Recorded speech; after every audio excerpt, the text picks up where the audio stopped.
Today we're going to explore a profound topic that touches the very essence of our lives.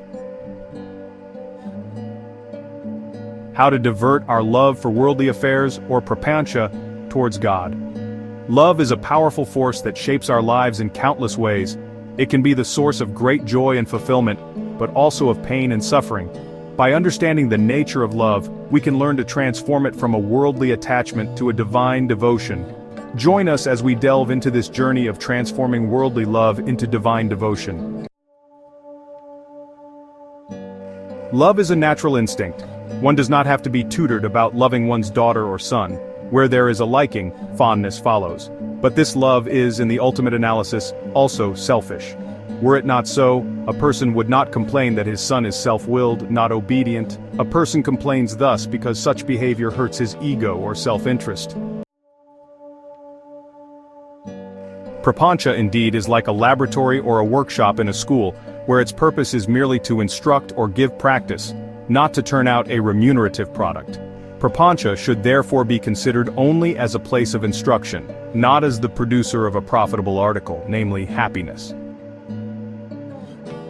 The journey from worldly love to divine devotion is a transformative process. It begins with understanding the temporary nature of worldly attachments. By engaging in spiritual practices and seeking guidance from enlightened teachers, one can elevate their consciousness. This path requires dedication, patience, and a sincere heart. Ultimately, the goal is to transcend the material world and experience the bliss of divine love. Everything has to await the proper, predestined moment for fruition.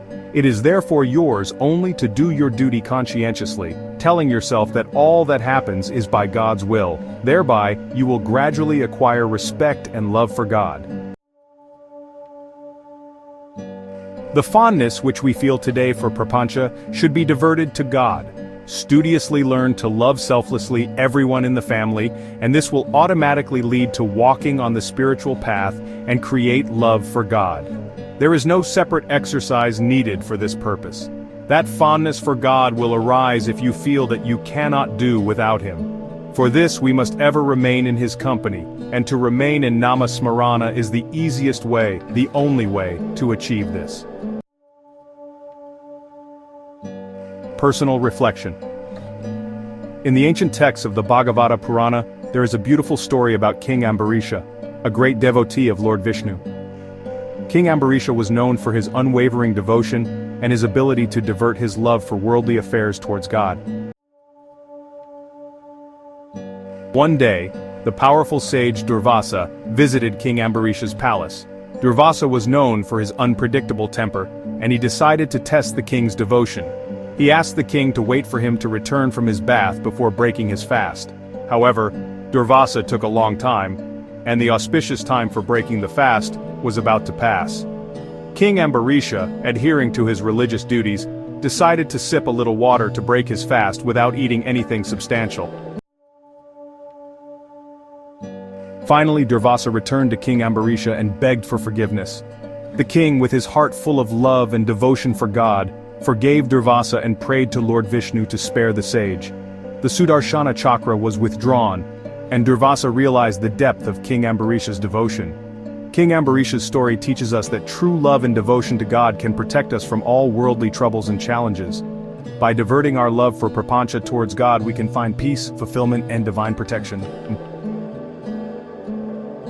In conclusion, the journey of transforming worldly love into divine devotion is a path of inner peace and spiritual awakening. Through forgiveness, realization, and unwavering devotion, we can transcend the material world and connect with the divine. Let us all strive to cultivate this divine love and devotion in our hearts, finding true peace and fulfillment in our spiritual journey. In conclusion, our journey through Prapancha is not about seeking rewards or happiness from external sources. It's about performing our duties with sincerity and devotion, knowing that everything happens according to God's will. By gradually shifting our love from worldly affairs to God, we can find true peace and fulfillment. Remember, the easiest way to stay connected with the divine is through nama-smarana, the constant remembrance of God's name. Hold fast to this practice, and you'll never forget the divine presence in your life.